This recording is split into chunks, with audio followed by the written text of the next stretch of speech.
बलिदान की। आओ बच्चों तुम्हें दिखाए झांकी हिंदुस्तान की, जिस मिट्टी से तिलक करो ये धरती है बलिदान की। वंदे मातरम, वंदे मातरम, वंदे मातरम, वंदे मातरम, वंदे मातरम, वंदे मातरम, वंदे मातरम, वंदे मातरम, वंदे मातरम। दादाजी, दादाजी, हाँ क्या हुआ? आपने सुना ये लोग कितना अच्छा गा रहे हैं? अरे वंदे मातरम तो शब्द ही इतना सुंदर है कि इसे बार बार गाने और सुनने का मन करता है। लेकिन दादाजी आज के दिन ये लोग गाना ये क्यों गा रहे हैं? ये सब 14 और 15 अगस्त के आयोजन की तैयारी कर रहे हैं। दादाजी 15 अगस्त तो मैं जानती हूँ कि स्वतंत्रता दिवस है, पर ये 14 अगस्त क्यों? 14 अगस्त को हमारे देश का विभाजन हुआ था।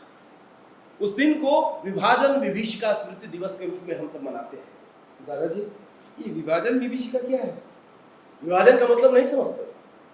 जब विभाजन का मतलब नहीं समझते तो विभीषिका का मतलब क्या समझोगे? अरे बच्चों, ये देश हमारा पहले बहुत बड़ा था, पर बाद में इसका विभाजन हो गया। मतलब बांट दिया गया? हाँ, बांट दिया गया, लेकिन बांटना और विभाजन अलग अलग होता है। अब मान लो जैसे तुम्हारे पास 10 टॉफी है, तुम दोनों को आपस में बांटना है, तो कैसे बांटोगे? 5-5 बांट लोगे। अब सोचो कि तुम्हारे पास एक ही टॉफी है, तो क्या करोगी? मैं उसे तोड़कर 2 हिस्सों में बांट दूंगी। अरे बच्चे, ये तोड़ना, उसे खंडित खंडित कर देना, यही विभाजन होता है। और इससे जो पीड़ा उपजती है, जो तकलीफ होती है, वही विभीषिका है। तो दादाजी ये विभाजन तो समझ में आ गया, लेकिन ये विभीषिका, विभाजन विभीषिका, चलो बताता हूँ। आओ बच्चों तुम्हें दिखाएं झांकी हिंदुस्तान की, इस मिट्टी से तिलक करो ये धरती है बलिदान की। आओ बच्चों तुम्हें दिखाए झांकी हिंदुस्तान की, इस मिट्टी से तिलक करो ये धरती है बलिदान की। वंदे मातरम, वंदे मातरम, वंदे मातरम, वंदे मातरम, वंदे मातरम, वंदे मातरम, वंदे मातरम। दादाजी ये विभाजन कैसे हुआ था, हमें अच्छी तरह से बताइए ना। बच्चों बताता हूँ, ध्यान देकर सुनो। विभाजन के बारे में बताता हूँ। विभाजन पर इतिहासकारों का जो दृष्टिकोण है उसे गौर से सुनो, ध्यान देकर सुनो। धर्म के नाम पर हमारे देश को 2 हिस्सों में बांट दिया गया। लाखों लोग इस पार से उस पार भागने लगे, चारों तरफ भगदड़ मच गई, लाखों लोग बेघर हो गए। है प्रीत जहां की रीत सदा, है प्रीत जहां की रीत सदा, मैं गीत वहां के गाता हूँ। भारत का रहने वाला हूँ, भारत की बात सुनाता हूँ।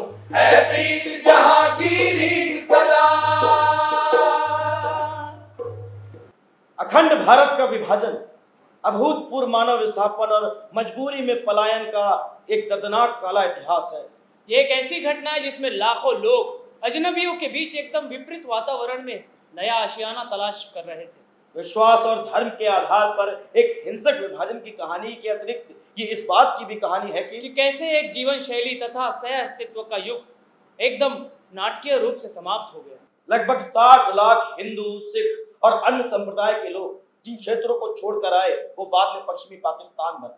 65 लाख मुसलमान पंजाब, दिल्ली और भारत के अनेक हिस्सों से पश्चिमी पाकिस्तान चले गए थे। 20 लाख हिंदू और अन्य संप्रदाय के लोग पूर्वी बंगाल, जो कि बाद में पूर्वी पाकिस्तान बना, उसको छोड़कर पश्चिम बंगाल आए। 1950 में 20 लाख और हिंदू और अन्य संप्रदाय के लोग पश्चिम बंगाल आए। 10 लाख मुसलमान पश्चिम बंगाल को छोड़कर पूर्वी पाकिस्तान चले गए। इस विभीषिका में मारे जाने वाले लोगों का आंकड़ा लगभग 5 लाख बताया जाता है, लेकिन अनुमानतः यह आंकड़ा 5 से 10 लाख के बीच का है। कहा जाता है कि द्वितीय विश्व युद्ध के बाद संभवतः सबसे बड़े पैमाने पर इस विभाजन के फलस्वरूप धर्म के नाम पर हत्याएं हुई। सदियों पुराने सामाजिक ताने बाने और आपसी विश्वास का संबंध टूटा।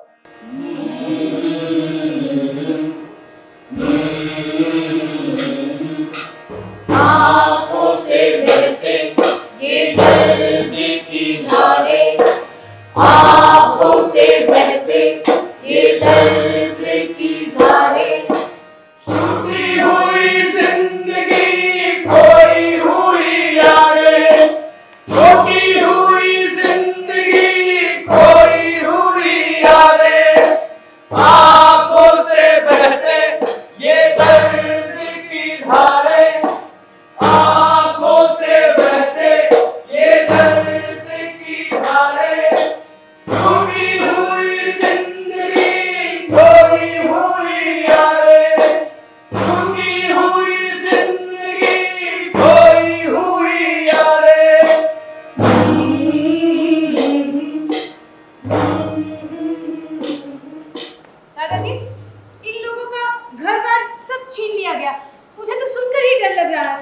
डरने वाली बात तो है ही मेरे बच्चे।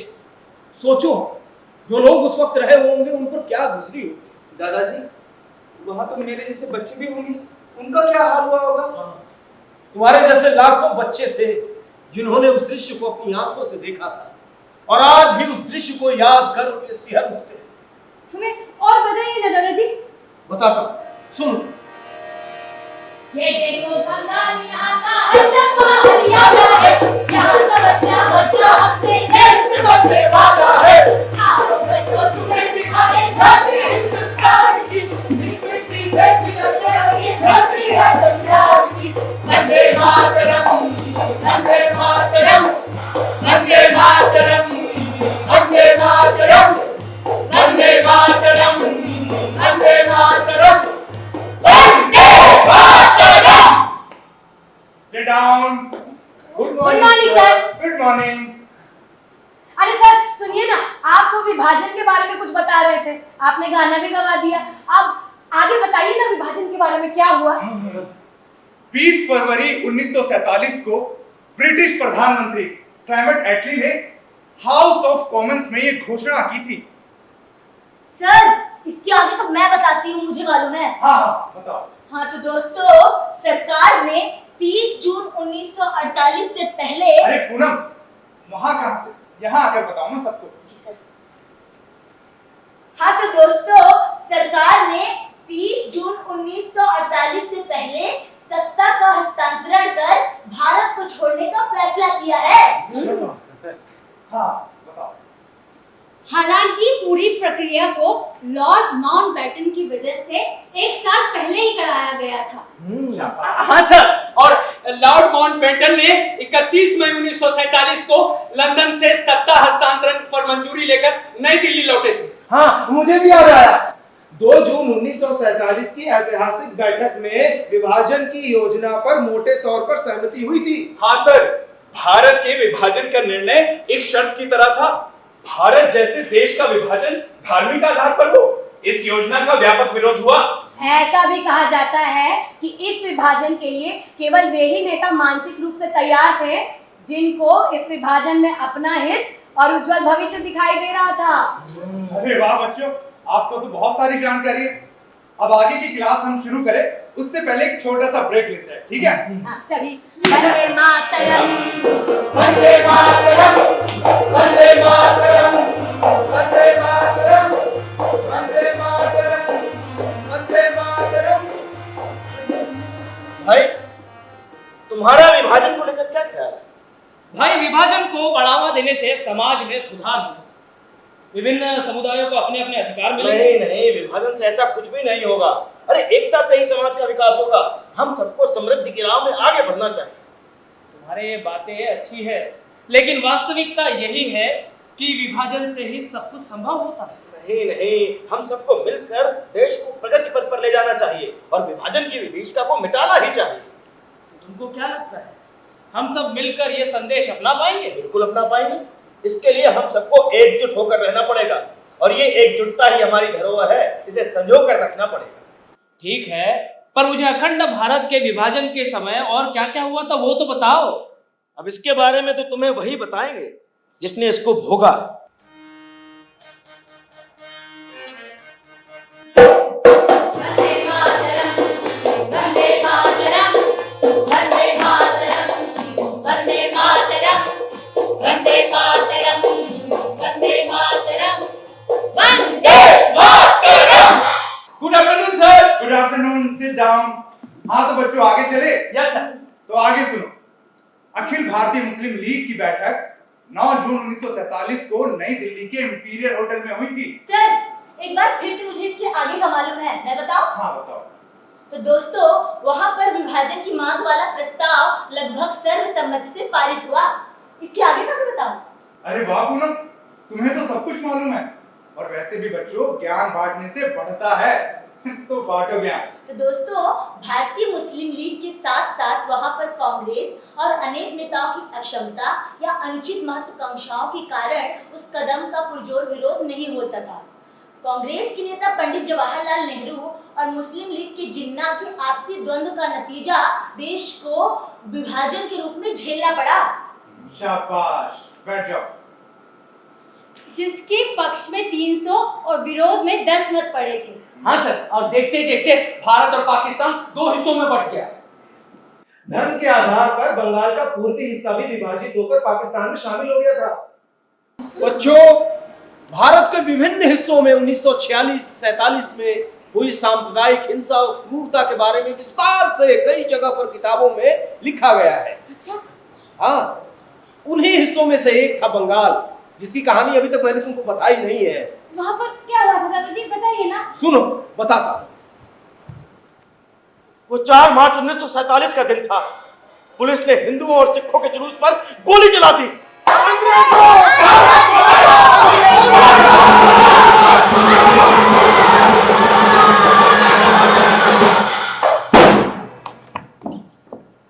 देखते ही देखते 6 मार्च की सुबह तक अमृतसर, जालंधर, रावलपिंडी, मुल्तान, सियालकोट समेत पंजाब के सभी शहर दंगों की लपटों में घिर गए थे।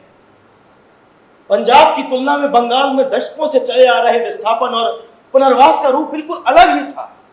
लेकिन बंगाल के लोग बहुत ही अभागे थे। क्यों? क्योंकि बंगाल के लोगों को 2-2 बार विस्थापन झेलना पड़ा था। 2 बार? हाँ, 2 बार। एक बार तो उनको पूरा घर-बार छोड़कर पूर्वी पाकिस्तान जाना पड़ा।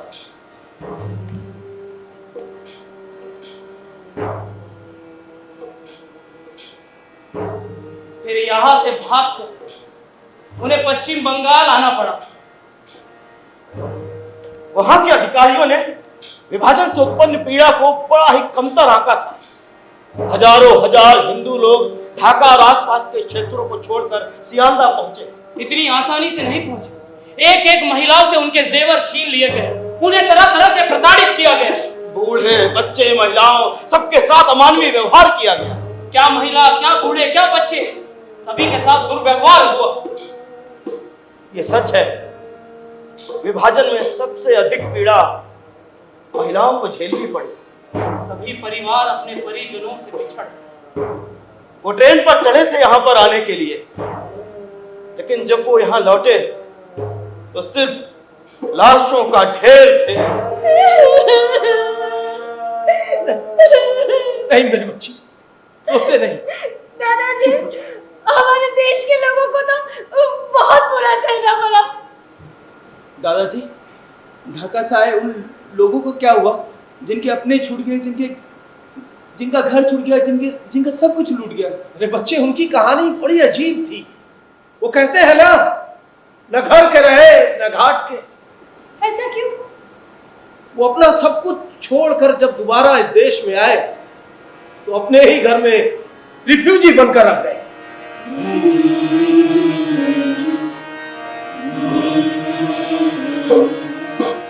आंखों से बहती ये दर्द की धारें, आंखों से बहती ये दर्द की धारें, छूटी हुई जिंदगी खोई हुई यारें, छूटी हुई जिंदगी खोई हुई यारें।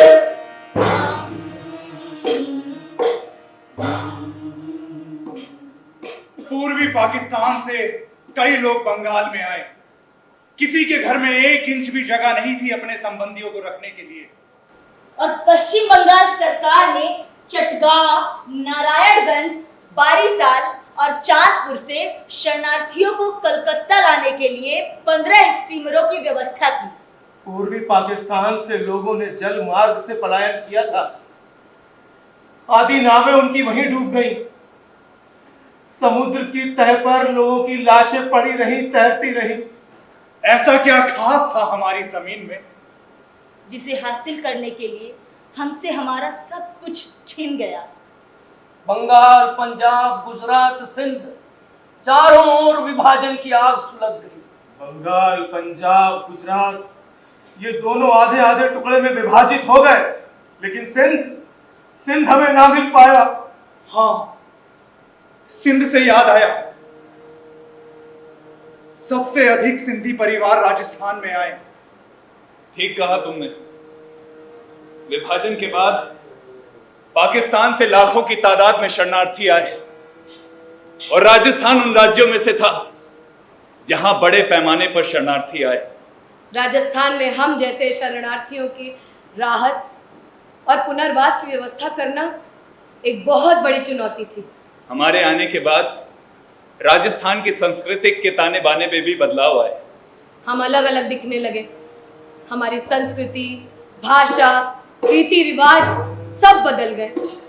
सिंह में मैं एक बड़ा व्यापारी था और यहाँ 2 जून की रोटी भी अपने बच्चों को नहीं खिला पा रहा। हमारी दुकानें और घर बार को लूट लिया गया। उस रात को कैसे याद करें बाबू, जब अपने बच्चों को गोद में लेकर मैं भागी थी। भागते भागते, बचते बचाते अपने एक रिश्तेदार के घर कैसे कैसे राजस्थान के बीकानेर में पहुंचा।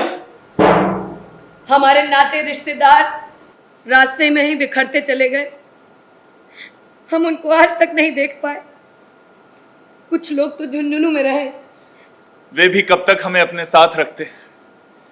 अंत में इस रिफ्यूजी कैंप में आना ही पड़ा। हंसते खेलते परिवार, गांव शहर किस तरह बर्बाद होते, कोई हमसे पूछे।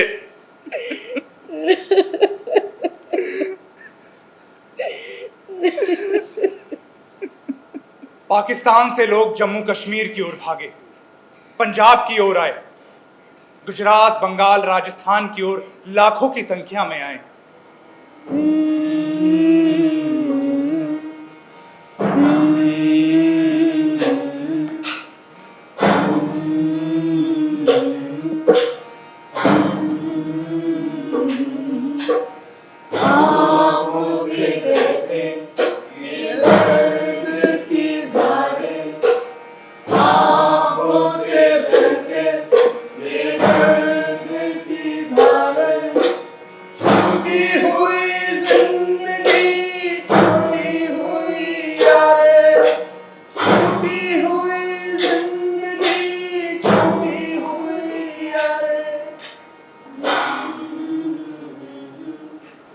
दादाजी, अब मुझे कुछ नहीं सुनना है। मेरे बच्चे, ये हमारे देश के इतिहास का काला अध्याय ही है, ऐसा कि कोई भी सुन नहीं पाता है। हृदय विदारक घटना है। इसे सुनकर तो कोई पत्थर दिल इंसान भी पिघल जाए। तुम तो बच्चे हो। चलो, अब तुम्हें बताते हैं कि अब हमें क्या करना चाहिए। जहां जीवन की हर सुबह मुस्कान से पुलकित हो उठती थी, वहां का मंजर देख आंसू भी खून हो गए। ना है ज्यादा दर्द तेरे भार का कंधे पर, जब तोड़ता हूं उसे दहशत, जंग और क्रूरता से। विभाजन की विभीषिका में मारे गए और विस्थापन का दर्द झेलने वाले लाखों भारतीयों को हमारा शत शत नमन। भारत की एकता और अखंडता को सुरक्षित रखने के लिए हम सभी को मिलकर प्रयास करना होगा। विभाजन के सियासी खेल में एक भाई के खिलाफ दूसरे भाई के दिमाग में जहर भरा गया और इसी जहर से इंसान ने इंसान को काटा, इंसान ने इंसान को बांटा और इंसान ने ही इंसान को खोया और हमारा अखंड भारत खंडित हो गया। जो हुआ सो हुआ। सुनो, हमारे यशस्वी प्रधानमंत्री जी ने कहा है, देश के बंटवारे के दर्द को भुलाया नहीं जा सकता। नफरत और हिंसा की वजह से हमारे देश के लाखों बहनों भाइयों को विस्थापित होना पड़ा, अपनी जान तक गंवानी पड़ी। उनके संघर्ष और बलिदान की याद में 14 अगस्त को विभाजन विभीषिका स्मृति दिवस के तौर पर मनाने का हमने निर्णय लिया है। हमारे बीच यदि धर्म और जाति को लेकर कोई छल करे या प्रपंच करे, हमें बहकावे में नहीं आना है। हमें बहकावे में नहीं आना है। भारत देश को अखंड रखना है। भारत देश को अखंड रखना है। अब हम इस सियासी झांसे में नहीं आएंगे। सियासी झांसे में नहीं आएंगे। अखंडता और एकाग्रता के साथ, सुख शांति के साथ अपनी भारत माता को विकसित बनाएंगे। अपनी भारत माता को विकसित बनाएंगे। आओ हम सब प्रण करें।